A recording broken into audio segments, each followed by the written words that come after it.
Je vous invite à prendre vos Bibles en Ésaïe 44. Ésaïe 44, et nous allons lire du verset 21 jusqu'à la fin, 21 à 28 de Ésaïe 44. Prendre de ma gauche à ma droite, Ésaïe 44, du verset 21 au verset 28. Un verset chacun. Souviens-toi de ces choses, ô Jacob, ô Israël, car tu es mon serviteur, je t'ai fait rire, tu es mon serviteur, Israël, je ne t'oublierai pas. J'efface tes transgressions comme un nuage et tes péchés comme une nuit. Reviens à moi, car je t'ai racheté. Ciel, réjouis-toi, car l'Éternel a agi. Profondeur de la terre, criez d'allégresse, montagne, éclatez en cris de joie. Et vous aussi, courez avec tous vos arbres. En effet, l'Éternel a racheté Jacob, il a montré sa splendeur en Israël. Ainsi parle l'Éternel, ton Rédempteur, celui qui t'a formé dès ta naissance. Moi, l'Éternel, j'ai fait toutes choses, seul j'ai déployé les cieux, seul j'ai étendu la terre. Je fais échec au signe des faiseurs de prédiction, je frappe les foulées les devins, je fais reculer les sages, je montre la stupidité de leur savoir. Je confirme la parole de mon serviteur, et j'accomplis ce que prédisent mes envoyés. Je dis de Jérusalem, elle sera habitée, et des villes de Juda, elles seront rebâties, et je relèverai leur nom. Je dis à ma Bible, dessèche toi, et je tarirai les fleuves, c'est ça? Je fais des secours, s'il vous plaît. Non.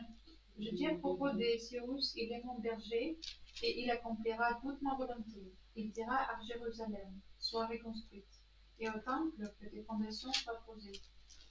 Ok, merci.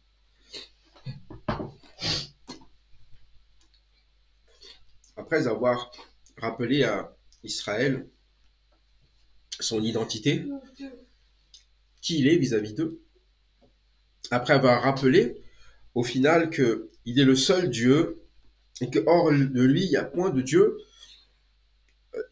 il va leur exprimer son amour d'une certaine manière, c'est-à-dire qu'il va rappeler à un moment donné que ce Dieu, la raison pour laquelle c'est le seul Dieu, c'est le seul qui a à écouter, c'est le seul qui puisse vous sauver, ce n'est pas une idole, il va se dire, mais souviens-toi de ces choses. Et le souvenir, c'est quelque chose qui nous rappelle normalement à des bons moments, lorsqu'on est dans un moment de crise, lorsque ça ne va pas. On a besoin parfois de nous rappeler pourquoi une situation était bonne et pourquoi la situation que je vis, elle est mauvaise. C'est vrai, hein. Parfois quand on a des moments où c'est difficile, on se sent seul, on se sent abandonné, on se rappelle des bons moments quand on a eu ces temps-là, des temps de famille, des temps où à un moment donné, on avait les gens qui étaient autour, tout avait l'air bien, les gens se parlaient, il n'y avait pas de disputes, il n'y avait pas de querelles. Et puis parfois on arrive dans le futur et on se dit, mais qu'est-ce qui s'est passé? Il dit, souviens-toi de ces choses. Souviens-toi, à un moment donné, quand les temps étaient bons, c'est quand tu me considérais réellement comme le seul Dieu. Quand les mauvais temps sont venus, c'est quand tu m'as considéré comme étant un Dieu parmi les autres. Et parfois, c'est ce que nous voudrions, c'est vivre les bons moments sans nous rappeler comment ça s'est fait. Et c'est ce qu'il annonce à Israël. Il dit, souviens-toi de ces choses, ô Jacob. Souviens-toi, qu'est-ce qui t'a rendu heureux? Et le verset 21, il lui rappelle ce qui l'a rendu heureux depuis. Tu étais qui?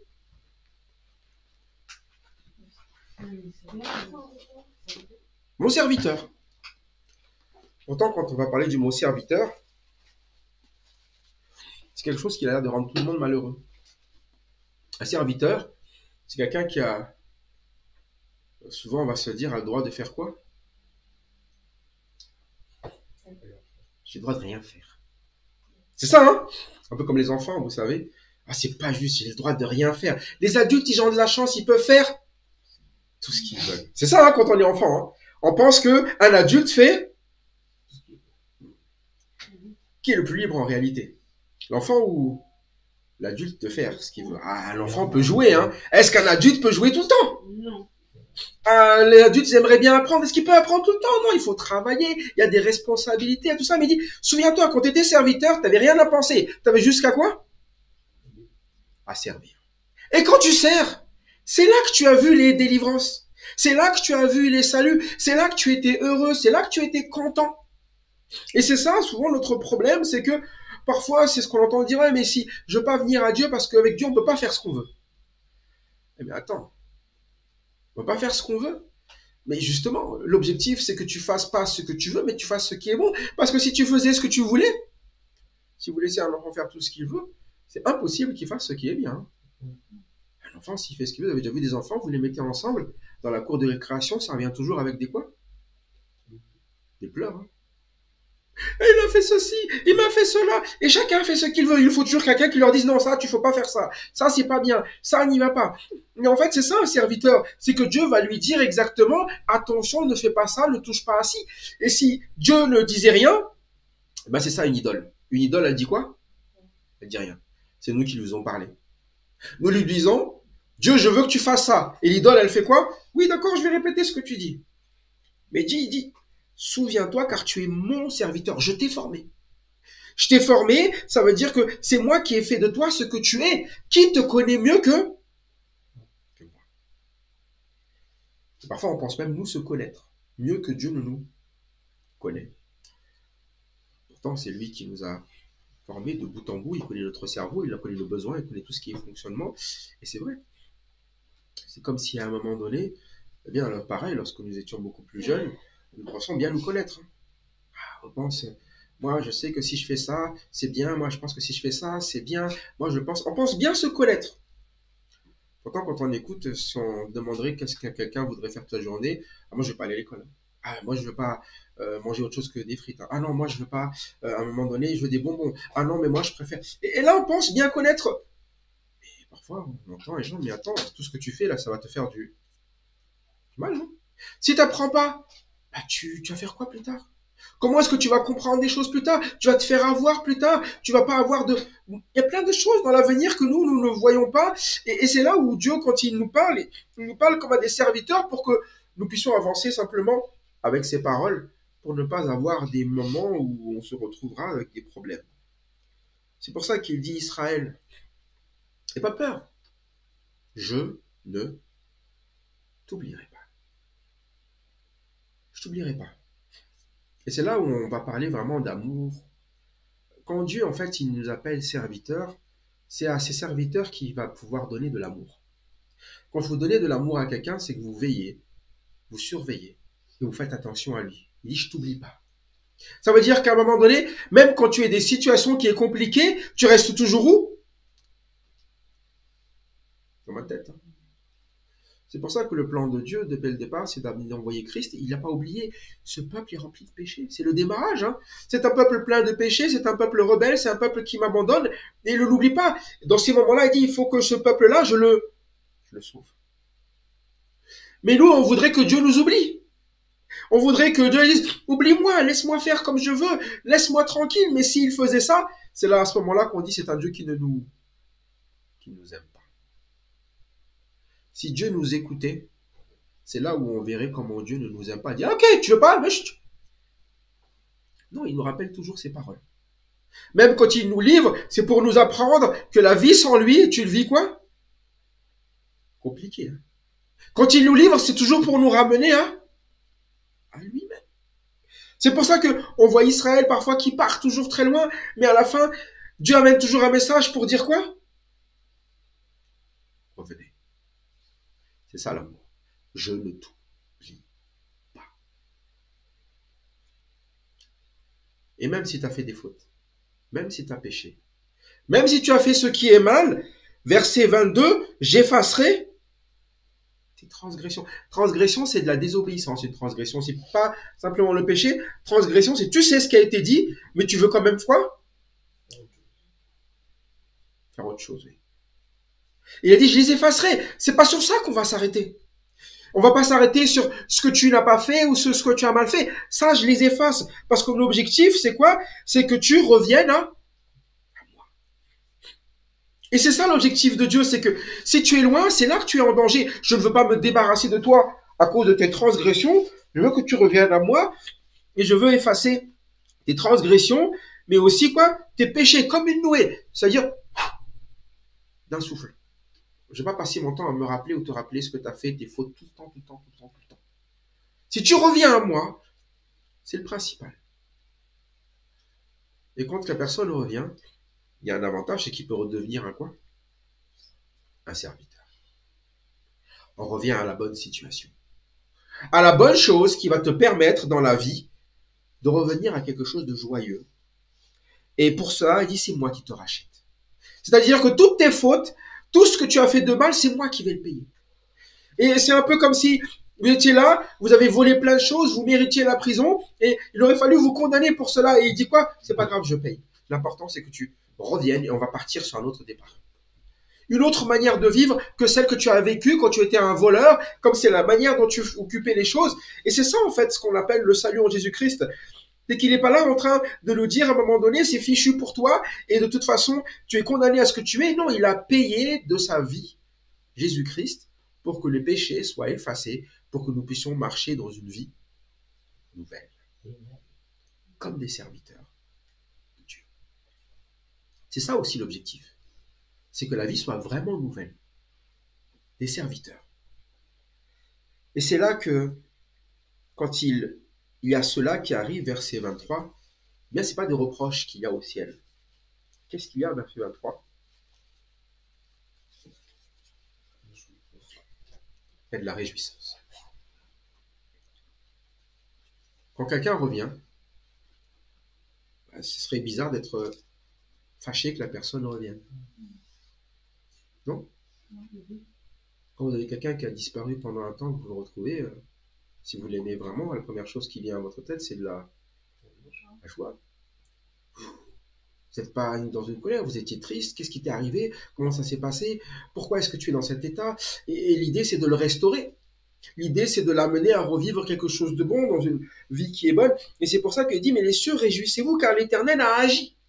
C'est-à-dire que quand l'Éternel va faire ce rachat, quand il y a ce retour, il va y avoir de l'allégresse, il va y avoir des cris de joie de partout, des profondeurs jusqu'aux montagnes et même les forêts, parce que l'Éternel a racheté Jacob. C'est-à-dire toutes les mauvaises choses, c'est fini maintenant. On repart à zéro pour aller de l'avant. Mais c'est aussi de comprendre que Jacob, si c'est maintenant qu'il y a de la joie au ciel, dans les montagnes et les forêts, c'est qu'avant, ce n'était pas la joie. Et c'est ça un rachat, c'est qu'en réalité, c'est pas la joie. C'est là qu'on sait que quelqu'un ne vit pas avec Dieu. Sa vie, elle n'est pas joyeuse. Sa vie, elle est pleine de pleurs, de cris, elle est pleine de frustration, elle n'aime pas sa vie, elle n'aime pas ce qu'elle a, elle déteste tout. Dès qu'elle n'a pas les choses comme eux, c'est horrible pour elle. Et c'est là où on voit que quelqu'un n'a pas Dieu. C'est-à-dire qu'il n'est plus dans son service, il est là, il a commencé à vivre les choses loin de la joie, qui était pourtant une joie pour tous, et principalement pour celui qui est racheté. C'est pour ça que il réexplique toujours Dieu, mais qui il est. Et ça, on ne veut pas croire que qui est Dieu, c'est là où on a vraiment on aura toujours un problème, c'est qu'on croit que Dieu, il est comme nous. On croit un petit peu que Dieu et nous, on est à égal. C'est-à-dire que, ok, je veux bien te servir, mais si toi aussi tu me sers. Je veux bien t'écouter si toi aussi tu m'écoutes. Et parfois on est là en train de discuter avec Dieu comme si nous étions son égal, mais lui il est Dieu, c'est-à-dire que son rôle c'est de veiller sur nous, de nous racheter, de nous sauver, mais nous ne pouvons pas sauver Dieu, ni racheter Dieu, ni être le conseiller de... Donc on ne peut pas avoir le même rapport. Le rapport ici c'est que quand l'Éternel parle, écoute bien. C'est plus important que toi tu l'écoutes plutôt que lui t'écoute. Parce que souvent, quand tout à l'heure on a parlé de la prière, pour la prière, très souvent on veut beaucoup parler, mais on veut très peu écouter. Le problème, c'est que très souvent, on parle aussi pendant qu'il parle. Et c'est un gros défaut, non? Quand on entend la parole de Dieu, là, on dit, oui, mais non, mais tu ne peux pas faire ça. Non. Il parle et on parle en même temps. Donc quand on parle en même temps, qu'est-ce qui se passe? Alors, Mais quand parle l'Éternel, écoute bien les détails de chaque chose qu'il dit pour ta vie. Et il dit l'Éternel, c'est ton Rédempteur. C'est celui qui te rachète. C'est celui qui te sauve. C'est celui qui te délivre. Et si tu n'entends pas les choses comme ça, tu vas essayer de te délivrer toi-même. C'est ton Rédempteur. Si c'est pas lui qui rachète, si c'est pas lui qui délivre, tu n'auras pas de délivrance, tu n'auras pas de salut. C'est pour ça que quand il y avait ces idoles, parfois ils disent, oui, l'Éternel est un de mes rédempteurs. Non, c'est ton rédempteur. Il n'y en a pas. Il n'y en a pas d'autre. Un peu comme que nous grandissons, hein, je fais toujours le parallèle avec l'enfant adulte parce que on a tous été enfants aussi et on se souvient à un moment donné que on a des parents et les parents nous disent quelque chose, mais quand les autres nous disent quelque chose, là on écoute les autres aussi, on dit ah bah eux aussi s'occupent de moi, mais il y en a qu'un seul qui s'occupe de toi, hein. C'est tes parents, hein. Si tu as des problèmes, les seuls qui vont venir te ramener à l'hôpital, les seuls qui vont pas dormir toute la nuit, les seuls qui vont être en train de se saigner pour te nourrir, c'est eux. Les autres, ils vont te dire des choses, mais quand tu auras un problème, ils vont te dire quoi? Bye bye, hein. Même dans ce qu'on appelle les meilleurs potes ou les meilleurs amis, combien de fois on a eu des meilleurs potes, mes amis, mais quand il y a des problèmes et des vrais, ouais, mais non, mais là, je peux plus, là, écoute, j'ai pas ça, je peux pas te faire, débrouille-toi un peu, nanana, et puis, mais les seuls qui vont toujours être là, ce sont ceux qui sont toujours été là depuis le début, hein. C'est pour ça qu'il dit Dieu, souviens-toi, depuis le début, moi, je t'ai jamais abandonné. Depuis le début, j'ai toujours été là dans tous les instants de ta vie, que tu étais désagréable ou agréable, j'ai toujours été. Que tu m'aies rejeté, que tu m'aies aimé, j'ai toujours été. Rappelle-toi. Et c'est là où on va comprendre qu'on se retrouve devant quelqu'un qui fait vraiment son rôle. Il délivre. Même quand je suis horrible, il m'aime. C'est pour ça qu'il me rachète. C'est lui qui t'a formé dès ta naissance. Moi, l'Éternel, j'ai fait toutes choses. Seul, j'ai déployé les cieux. Seul, j'ai étendu la terre. Et il a dit, il n'y en a pas d'autre, quoi. Toutes les choses bonnes que tu as autour de toi, tout ce que tu vis, c'est moi. Souviens-toi. Parce qu'on est très vite oublieux des choses que l'on a, des choses que l'on a vues. On pense qu'on mérite tout ce qu'on a. On pense que tout nous est dû. Mais il dit, c'est moi qui t'ai formé. C'est-à-dire que si j'avais voulu, il n'y aurait même pas eu toi. Si j'avais voulu, à un moment donné, il n'y aurait même pas eu cette notion de t'amener le salut. Ici, il n'y aurait pas eu de ciel, il n'y aurait pas eu de quoi encore, de terre. Et c'est ça la volonté de Dieu. C'est pour ça que, à un moment donné, il explique, c'est moi qui te parle. C'est moi que tu dois écouter. Et tous les autres, verset 25, les prophètes de mensonges, tout ce qu'ils te diront, les signes, je ferai quoi de ça? Ceux qui pensent savoir, là. Tous ceux qui pensent savoir mieux que moi, j'anéantirai même ce qu'ils disent. Je proclame insensé même les devins, ceux qui pensent à connaître l'avenir, ceux qui te disent que tu verras ça, ça sera beau la vie, etc. Tout ça, eh bien, ça sera quelque chose qui va anéantir et ceux qui se pensent sages, à un moment donné, il va les écarter. Toutes les sciences que vous trouvez bonnes, ça va devenir même quoi? Une folie. C'est pour ça que souvent nous nous confions en autre que Dieu. Mais Dieu, il va démontrer dans notre vie que d'avoir suivi cela, ça va être des choses folles et malheureuses. C'est pour ça que quand vous voyez Israël, à chaque fois, il n'écoute pas. Il pense que c'est toujours bien ce qu'il fait. Et après, ils finissent toujours comment? Malheureux. Et quand ils finissent malheureux, et à un moment donné, c'est là qu'ils commencent à dire, je veux revenir à... Mais c'est terrible quand même. À chaque fois, il faut attendre qu'il y ait un problème, que ça soit grave pour revenir. Et c'est un peu comme si, à chaque fois, quand on était enfant, on était là pour apprendre de nous couper un doigt pour dire que, ah oui, d'accord, je mettrai plus mon doigt sous le couteau. De se brûler, ah non, bah du coup, je vais me brûler pour plus. À chaque fois d'être mal. À chaque fois, c'est ça. Et c'est pour ça que Dieu, il parle. Quand il parle, c'est un avantage. Ça nous évite tout ça. C'est pour ça qu'il est dit serviteur. Un serviteur, il s'évite énormément de problèmes dans sa vie, mais surtout, il va comprendre même pourquoi ce sont des problèmes. Parce qu'autant il a anéanti le signe des prophètes, de mensonges, etc., autant il dit au verset 26, par contre, je confirme quelque chose. je confirme la parole de qui? De mes serviteurs. C'est-à-dire que eux, quand ils parlent, je vais affirmer qu'ils ont bien compris les choses. Et c'est ça un serviteur, c'est ceux-là qui comprennent réellement ce que c'est que la vie. Il est avec Dieu. Et c'est pas eux que vous allez voir malheureux. Ceux que vous allez voir malheureux, c'est ceux qui sont en transgression. Et ça se voit. Qui pleurent. Qui a des larmes, on le voit au début dans Ésaïe, toutes les douleurs, qu'on leur touche la tête, le corps, ils ont des douleurs partout. C'est qui en ce moment? C'est Israël. Comme un peu parfois, quand nous sommes dans notre vie très sensibles, vous savez, très frustrés, dès qu'on dit quelque chose et ça nous fait mal au cœur, ça nous fait pleurer, ça nous fait du mal parce qu'on a dit ça sur nous, parce qu'on pense ça de nous, parce qu'on n'a pas ça comme on veut, parce que je dis, mais ça c'est à cause de toi, parce que tu n'as pas voulu écouter et servir. Si tu avais écouté, tu vivrais pas, c'est parce que Dieu il a promis heureux ceux qui prennent plaisir dans la loi de l'Éternel et qui la méditent. Jour et nuit, heureux. Et nous pensons qu'il ne fait pas bien ce qu'il fait.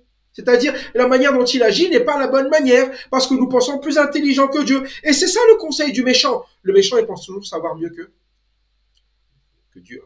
C'est pour ça qu'il dit au prophète, moi j'ai anéantirai vos mensonges. Parce que vous trompez les gens. Parce que vous pensez savoir, vous vous trompez vous-même, vous trompez les gens, et c'est un peu cela. Vous pensez être des devins, des sages, vous avez pensé avoir la science, je vais vous montrer que c'est de la folie, par votre propre vie, qui va se dégrader, alors que, c'est ça, il les anéantit, alors que les serviteurs, il dit, je confirme leur parole. Ce que j'en vois même, il dit quoi? J'accomplis ce qu'ils prédisent. Pourquoi je dis des choses et je suis très affirmatif. Je dis voilà ce qui va se passer dans la suite. Pas parce que je suis devin, hein, parce que quand Dieu envoie, il dit exactement les choses, comment ils vont se passer. On connaît la suite. On sait que celui qui transgresse, ça n'a jamais changé. La transgression produit toujours quoi? Chute, et la chute, ça fait mal, ça fait la mort. Hein. Donc quand on voit quelqu'un qui entend la parole de Dieu et qui préfère faire autre chose, vous savez que lui, il va souffrir. Hein. Et si c'est pas lui directement, ce sont ses enfants. Si c'est pas ses enfants, c'est aux alentours. Mais ses enfants vont le faire souffrir parce que chaque transgression produit quoi? Un problème. C'est pour ça que David a dit heureux celui à qui tu effaces quoi? Parce que c'est un malheur tout ça. Si David, qui pourtant est un homme selon le cœur de Dieu, comprend ce problème, alors que parfois on pourrait dire il pêche peut-être moins que les autres, imaginez-vous les personnes qui ne font que ça. À chaque fois. Oh non, je ne veux pas entendre ce que la parole de Dieu dit parce que j'ai envie de continuer à faire comme je veux. Ce qu'on appelle une transgression. C'est un peu comme quand vous avez des panneaux sur la rue et dit je ne veux pas voir le panneau, comme ça, ça n'existe pas. Si tu as une amende, alors il ne faut pas pleurer. Hein. Accepte de payer l'amende alors. Si derrière tu dis quoi? Pourquoi c'est moi qui paye l'amende? Pourquoi? C'est toi qui as fait le choix de le faire comme ça. Accepte de payer l'amende et basta. Et parfois on est comme ça, à un moment donné, on ne veut pas, mais qu'on vient le problème qui est la conséquence de la transgression. Oh là là. Et par contre, c'est quand il dit à ses envoyés, j'accomplis ce qu'il prédit, c'est parce que quand on se laisse envoyer par Dieu, quand on sert Dieu, Dieu nous montre vraiment les choses. Et du coup, ce qu'on dit, c'est pas parce qu'on est devin, c'est parce qu'on a l'habitude de ce que Dieu dit quand même. Et qu'il n'a pas changé. Et que quand il annonce quelque chose, les choses ne changeront pas pour les gens. Et voilà ce qu'il dit. De Jérusalem, elle sera habitée, et les villes de Juda, elles seront rebâties, et je relèverai leur ruine. Et c'est là où on voit quand Dieu s'occupe bien des siens, en fait son objectif c'est de relever, c'est de rebâtir, même quelque chose qui est perdu, à cause de nos actes et de nos attitudes. Ça implique deux choses, que l'on laisse donc Dieu nous montrer ce que l'on doit vivre pour le servir, mais ça implique aussi que lorsque nous nous occupons de quelqu'un, bien, tout ce qu'on fait est fait pour que sa vie soit rebâtie, restaurée. Et si même il faut le livrer à ses propres attitudes, eh bien, il faut lui rappeler les paroles qui sont les bonnes paroles pour qu'il revienne à chaque fois. Pour qu'il comprenne qu'il y a une différence entre ce qui est mauvais et ce qui est bon, entre les idoles et entre Dieu. Et vous voyez, c'est la manière de Dieu, c'est son éducation à lui. Il est là, et il a averti, et il les laisse aller parce qu'il a beau les avertir, ils y vont. Mais si maintenant ils se souviennent de ce que l'Éternel a dit, ils peuvent au moins quoi? Revenir. Et c'est pas l'Éternel qui va souffrir pendant qu'ils sont partis. Ceux qui vont souffrir, c'est eux.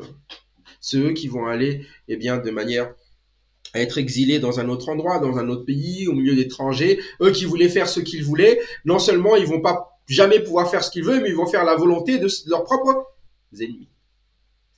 Ah bah zut alors. Je voulais faire la volonté qui est la mienne, mais en fait, dans la vie, on ne fait jamais quoi? La volonté. Ça n'existe pas, quelqu'un qui fait ce qu'il veut. Ça n'existe pas. On dépend tous d'un système, non? Essayez de vivre en sortant du système. Il y en a qui arrivent. Ça s'appelle des SDF et des clochards. Du coup, vous trouvez qu'ils sont heureux? Mais ils vivent hors du système. Ils font ce qu'ils... Pas vraiment. Ils n'ont pas trop le choix dans leur vie non plus. Ils dépendent de ce que font aussi les... Et c'est là que vous voyez l'absurdité. En fait, on ne fait jamais ce qu'on veut, et ceux qui font ce qu'ils veulent, en fait, ils se donnent une vie qui est un petit peu l'équivalent de ce que serait un SDF. Ils se préparent à cette vie-là. Une vie où, au final, ils pensent faire ce qu'ils veulent, mais ils sont un peu esclaves, et il n'y a que eux qui ne voient pas que leur vie, elle n'est pas belle. Moi, j'avais à Porte de la Chapelle un groupe de SDF en bas de chez moi, et tu leur demandais, et certains disaient, ouais, mais nous, on a choisi cette vie, c'est la liberté. Vraiment, ils disaient ça. Pourquoi? Ouais, il n'y a pas d'impôt, on n'a pas d'adresse, on va, on fait ce qu'il veut. Mais toi, quand tu le regardes, tu n'as pas du tout envie d'être comme lui. Tu te dis, mais attends, t'es ivre tous les jours. Attends, on dirait loc au sol encore. Mais lui, il trouve que c'est magnifique sa vie. Et c'est là où vous voyez que souvent, nous ne comprenons pas que aux yeux de Dieu, ce que nous pensons magnifique, c'est aussi pareil. Mais parce que nous sommes à l'intérieur, mais c'est pour ça qu'il dit, souviens-toi, si tu n'es pas mon serviteur, de toute façon, ta vie ne peut pas être belle. C'est pour ça que quand vous regardez tous les malheurs qui existent, toutes les guerres, toutes les disputes dans les familles, tous ces moments qui ont brisé des liens, etc., tout ça, c'est venu de transgression. Si les gens donnent leur vie à Dieu et sont serviteurs de Dieu, acceptent de fonder une famille comme Dieu le veut, acceptent d'être un enfant comme Dieu veut, acceptent d'être une femme comme Dieu veut, un homme comme Dieu veut, acceptent d'être un employé comme Dieu veut, un employeur comme Dieu veut, s'il accepte tout cela, en réalité, c'est ça qui va le rendre heureux. Il n'aura pas de problème dans sa vie et il sait tout de suite, de toute façon, comment ça va être dans sa vie. Pourquoi? Parce qu'il s'appuie sur ce que Dieu dit.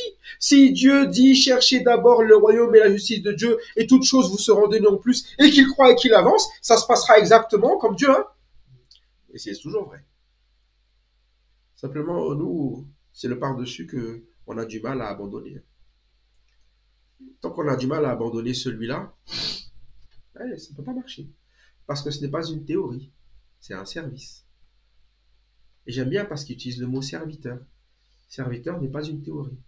Un serviteur, on le reconnaît non pas à ce qu'il dit, mais à quoi? À ce qu'il fait. S'il dit Dieu d'abord, à un serviteur, on sait que lui, c'est toujours les choses de...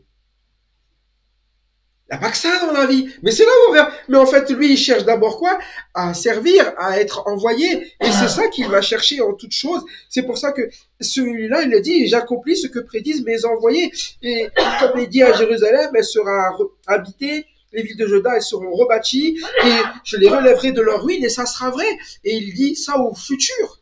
Parfois, on se dit, je vais jamais m'en sortir. J'ai déjà fait trop de bêtises, trop d'erreurs. Je suis déjà allé trop loin dans quelque chose. Mais ils disent, commence à servir. Et c'est moi qui quoi? Qui remet des habitants. C'est moi qui va rebâtir. C'est moi qui vais relever. C'est ça ce qu'on appelle un rédempteur. Et vraiment, c'est vraiment ce qui se passe. Quand on confie sa vie dans le Seigneur, on se dit, waouh, heureusement que j'ai suivi. Si je ne l'avais pas suivi, je sais très bien où est-ce que je serais aujourd'hui. Et moi, je le sais.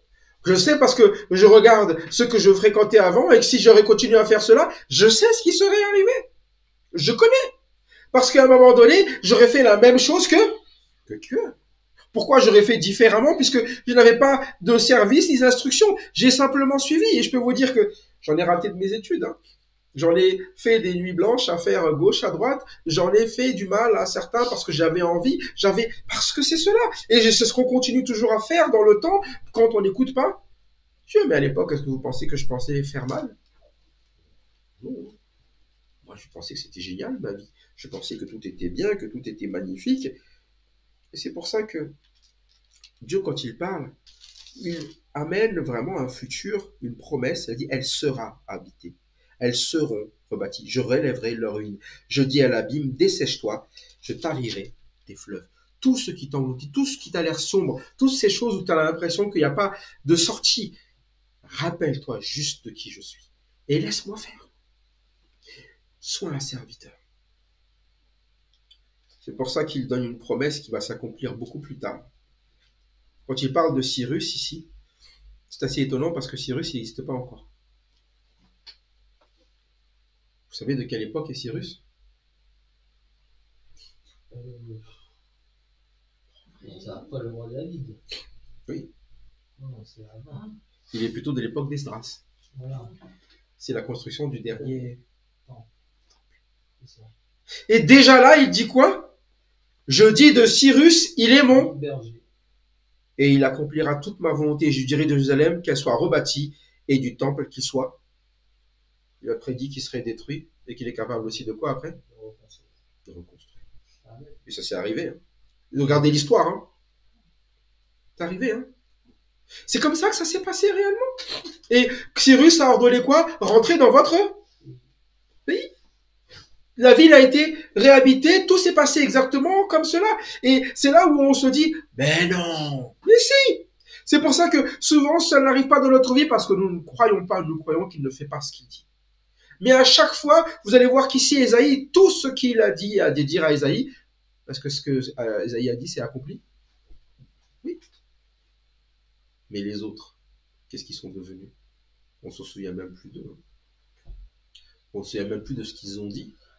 Tout ce qu'ils ont dit quand ils ont dit paix, paix, paix, la paix, elle est partie où à cette période-là? Guerre, guerre, guerre. Et c'est là où c'est important d'être à l'écoute, de se dire, mais en fait, qu'est-ce que j'écoute? Est-ce que j'écoute ce qui me plaît? Comme ça, je peux faire ce que je veux?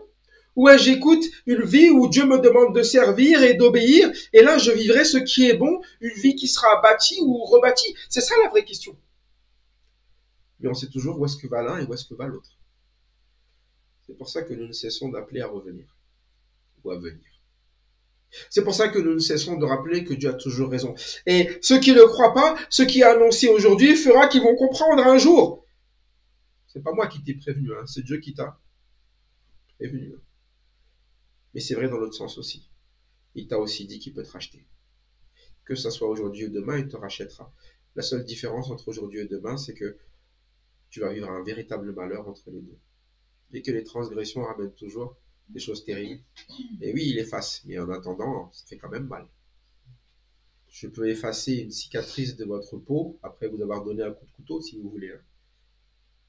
Mais vous n'oublierez pas le couteau. Ça va quand même être douloureux. Et c'est là où ne défions pas Dieu. Lorsqu'il parle, soyons des serviteurs. Être un serviteur, c'est ce qui nous met à l'abri bien, de tous les malheurs. Être un serviteur de Dieu, c'est ce qui nous permet d'entendre la vie grave sans lui et la vie bonne avec lui. Voilà pourquoi, eh bien, soyons de ceux qui honorent ce Dieu-là, ce Dieu qui se souvient toujours de qui il est et non pas de ce que nous voudrions qu'il soit, de ce Dieu, eh bien, qui accomplit toujours ce qu'il dit et lorsque nous le servirons nous-mêmes, nous comprendrons quelles sont les bonnes voies, nous saurons discerner ce qui est bon, ce qui ne l'est pas, comme de vrais serviteurs, comme des personnes qu'il envoie et nous vivrons eh bien, cette promesse tout simplement, car Dieu tient toujours ses promesses, car il n'est pas un homme pour mentir. Que Dieu donc accomplisse ses promesses dans la vie de chacun d'entre nous. Amen. Amen.